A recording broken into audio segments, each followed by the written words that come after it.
MA MSc second semester food and nutrition students, हम लोग online class में family planning के चैप्टर को पढ़ रहे हैं और उसमें आज जितने भी टेम्परेरी मेथड्स थे वो मैं पढ़ा चुकी हूँ और आज बताने जा रही हूँ permanent method of family planning. परिवार नियोजन की जो स्थायी विधियाँ होती हैं वो क्या होती हैं। देखिए, पुरुष अथवा महिला का जो बंधीकरण या इसको कहते हैं स्टरलाइजेशन, गर्भ निरोधन की स्थायी विधि कहलाता है। पुरुषों में इसे पुरुष नसबंदी कहते हैं या वैसेक्टमी कहते हैं। महिलाओं में ये महिला नसबंदी कहलाती है या इसे ट्यूबेक्टमी कहते हैं। जब ये बंधीकरण का जो समय होता है उसके लिए चयन जो महिला और पुरुष का होता है उस पर कई बातें ध्यान में रखनी होती हैं। तो सबसे पहले हम जानते हैं पुरुष नसबंदी के बारे में, यानी वैसेक्टमी। वैसेक्टमी क्या है? ये परमानेंट मेथड है। अगर पुरुष नसबंदी करा लेते हैं तो उससे महिला के संपर्क में आने पर महिला के गर्भवती होने की कोई चांसेस नहीं होती। यह स्थानीय निश्चेतना यानी लोकल एनेस्थीसिया में किया जाने वाला साधारण ऑपरेशन है। इसमें दोनों जो शुक्राणु वाहिका होती हैं इनको वेस्ट डिफरेंसेस का लगभग 1 सेंटीमीटर भाग काटकर उसमें उन्हें क्लैम्प कर दिया जाता है अथवा दोनों सिरों को इस प्रकार से बांध दिया जाता है कि उनके पुनः जुड़ने की आशंका न रहे। यदि विसंक्रमित तकनीक तथा कुशलता से किया जाता है ये ऑपरेशन तो सबसे ज़्यादा सफल और स्थायी गर्भ निरोधक माना जाता है। सीवन अथवा चीरा लगाने के झंझटों से मुक्ति दिलाने के लिए वर्तमान में माइक्रोवैसेक्टमी यानी जो सूक्ष्म यंत्र होता है उसके द्वारा नसबंदी की जाती है, पर अधिक ध्यान दिया जा रहा है, जिसमें एक छिद्र या सूक्ष्म धीरे से सहारे ही धीरे धीरे करके समस्त शल्य क्रिया इसमें पूर्ण कर ली जाती हैं और किसी भी प्रकार का इसमें अब ये नवीनीकरण या ये लोकप्रिय ज़्यादा मानी गई है। इसके लाभ क्या हैं? ये बहुत स्थायी है, सुरक्षित है और कम खर्चीली विधि है। ऑपरेशन के बाद सामान्य कार्य प्रभावित नहीं होते हैं। हार्मोन शुक्राणु निर्माण पर कोई भी दुष्प्रभाव नहीं डालते। शुक्राणु निर्माण लगातार होता रहता है। अब नेक्स्ट जो हम आपको बताने जा रहे हैं वो इसके और क्या फ़ायदे हैं। देखिए, यौन सूत्र में रुकावट नहीं बल्कि गर्भधारण की आशंका से मुक्ति के कारण अधिक अच्छी अनुभूति होती है। मतलब औरत को भी ये फील होता है कि वो प्रेग्नेंट नहीं हो सकती, किसी प्रकार का उसमें भी भय नहीं होता। महिला नसबंदी की तुलना में ये कम खर्चीला है और आसान है। अस्पताल में पुरुषों को रहने की कोई आवश्यकता नहीं होती। नेक्स्ट इम्पॉर्टेंट फ़ायदा ये है कि ये जो क्षेत्रीय उप स्वास्थ्य केंद्र होते हैं या गांव में जो प्राथमिक स्वास्थ्य केंद्र होते हैं, कहीं भी शिविर लगाकर ये ऑपरेशन संभव होते हैं। कुछ प्रकरणों में प्रतिवर्ती ऑपरेशन अथवा शुक्राणु वाहिकाओं का पुनः जुड़ाव, यदि मान लो कि फिर से जो महिला और पुरुष हैं फिर पुनः चाहते हैं कि शुक्राणु वाहिका जोड़ दी जाए और महिला गर्भवती हो जाए, कोई कारण हो, तो भी ये प्रतिवर्ती ऑपरेशन है, किया जा सकता है। लेकिन इसमें कुछ हानियाँ भी हैं। जो पुरुष नसबंदी होती है, इसमें पुरुषों को थोड़ा थोड़ा एब्डोमिनल नीचे, लोअर एब्डोमिन में पेन रह सकता है, अंडकोश में रक्त का जमाव हो सकता है, या स्थानीय संक्रमण हो सकता है, और मनोवैज्ञानिक भय के कारण जो उनमें यह है कि वो अब पुरुष नहीं रहे, ये वो न पुरुष हो गए हैं, नपुंसकता आ गई है, सिर दर्द और बेचैनी का अनुभव होता है। ये मनोवैज्ञानिक भय है, ये ऐसा कुछ भी होता नहीं है।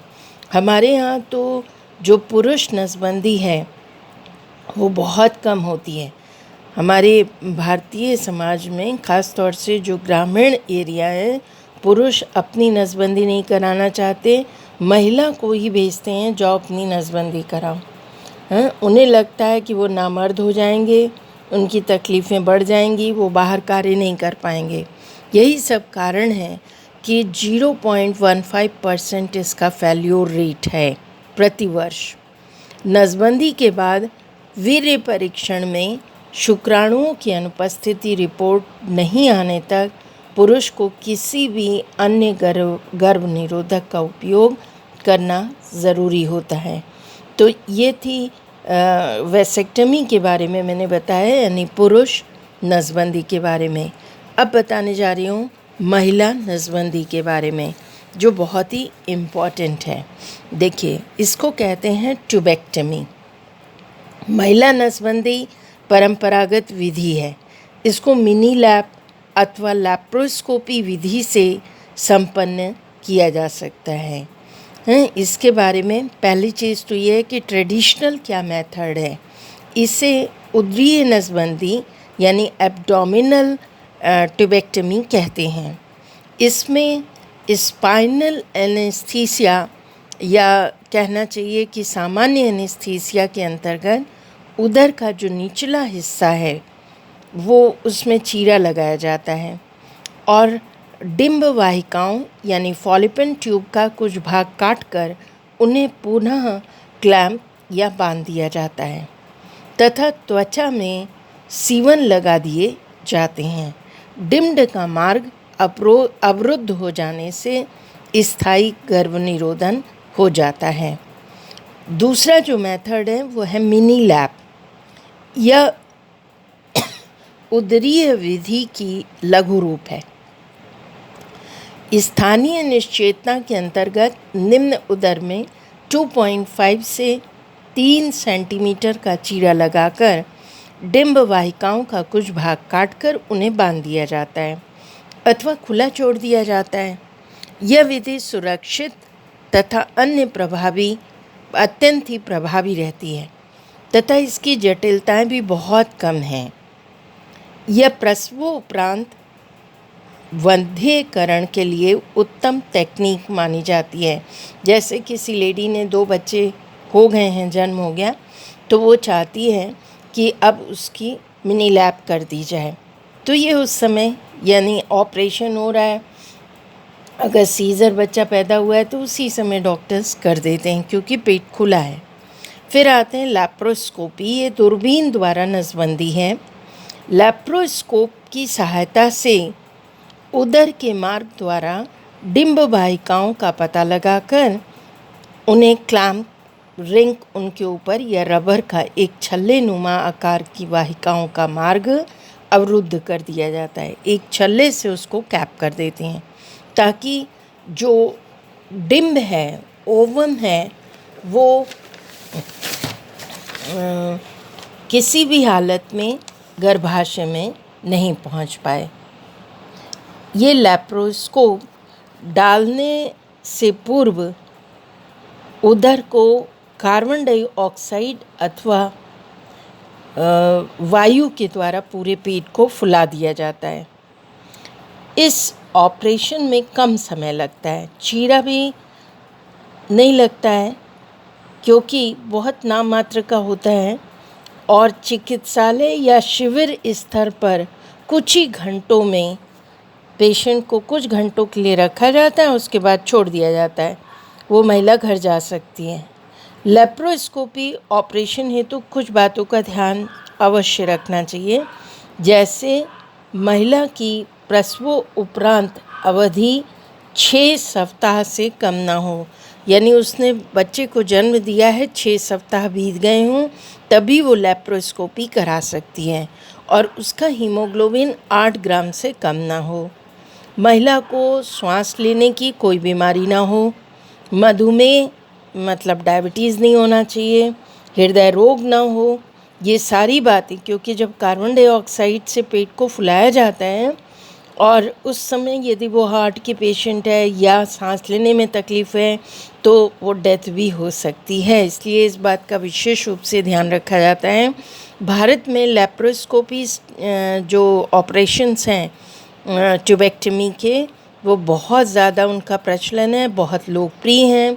यही कारण है क्योंकि लेप्रोस्कोपी ऑपरेशन के प्रारंभ होने के बाद पुरुष नसबंदी की संख्या भी बहुत कम हुई है। पुरुष तो वैसे ही जाना नहीं चाहते और भी कम हो गई है। स्थायी इसके लाभ क्या हैं इस विधि के? देखिए, लगातार प्रेरणा एवं परिप्रेक्षण की आवश्यकता नहीं है। एक बार प्रेरित कर दिया, ANM, LHV और TVS घर घर जाके लोगों को, महिलाओं को बता देती हैं कि आप कैंप में आइएगा और कुछ घंटे ही बस रहना होगा और फिर आप घर जा सकती हैं। एक आध दिन आराम करने के बाद आप घर का सारा कार्य कर सकती हैं। जब उन्हें ये आश्वासन दे दिया जाता है तो उन्हें बार बार प्रेरित करने की कोई आवश्यकता इस मेथड के द्वारा नहीं होती। प्रक्रिया एक बार में ही अंतिम तौर पर संपन्न हो जाती है, बार बार दोहराने की कोई आवश्यकता इसमें नहीं होती। गर्भधारण के विरुद्ध लगभग 100% सफल विधि है। अगर ये ट्यूबेक्टमी महिला ने महिला नसबंदी करा ली तो वो कभी भी गर्भवती नहीं होगी। बहुत कम जटिलताएं होती हैं, परेशानियां भी कम होती हैं। तुलनात्मक तौर पे ये बहुत कम खर्चीली है, लेकिन इसमें भी कुछ हानियां हैं। इन साधनों की हानियां जो हैं वो लोकल इन्फेक्शन से हैं, यानी जहाँ पे चीरा लगाया गया है स्थानीय संक्रमण हो सकता है। कतिपय महिलाओं में रक्तस्राव, कुछ महिलाएं होती हैं ब्लीडिंग ज़्यादा होती है। मासिक चक्र में अनियमितता आ जाती है, होने की संभावनाएं कुछ ही 2-4% ही होती हैं, सब में नहीं। थोड़ा बहुत लोअर एब्डोमेन में दर्द रहता है, खिंचाव महसूस करती हैं, अथवा चिकित्सीय नर्सिंग लापरवाही के कारण कुछ जटिलताएं भी उत्पन्न हो जाती हैं, जिनकी सही देखभाल से निराकरण पूरी तरह संभव है। तो ये मैंने आपको पुरुष नसबंदी यानी वैसेक्टमी के बारे में बताया और महिला नसबंदी यानी ट्यूबेक्टमी के बारे में बताया, और कौन कौन से मेथड हैं इन सबके बारे में बताया। इसके साथ साथ इनकी क्या मेरिट्स हैं और क्या डीमेरिट्स हैं। तो स्टूडेंट्स ध्यान से पढ़िएगा, और जिन भी स्टूडेंट्स की कोई क्वेरी हो आप चैट बॉक्स में क्वेश्चन डाल सकते हैं। मुझे लगता है आपको इतना पोर्शन समझ में आ गया होगा। अब ये चैप्टर ख़त्म होने पे है और बस मैं कुछ डायग्राम दिखाऊंगी और एक फ़्लो चार्ट बताऊंगी जो कि नेक्स्ट क्लास में बताया जाएगा। Thank you.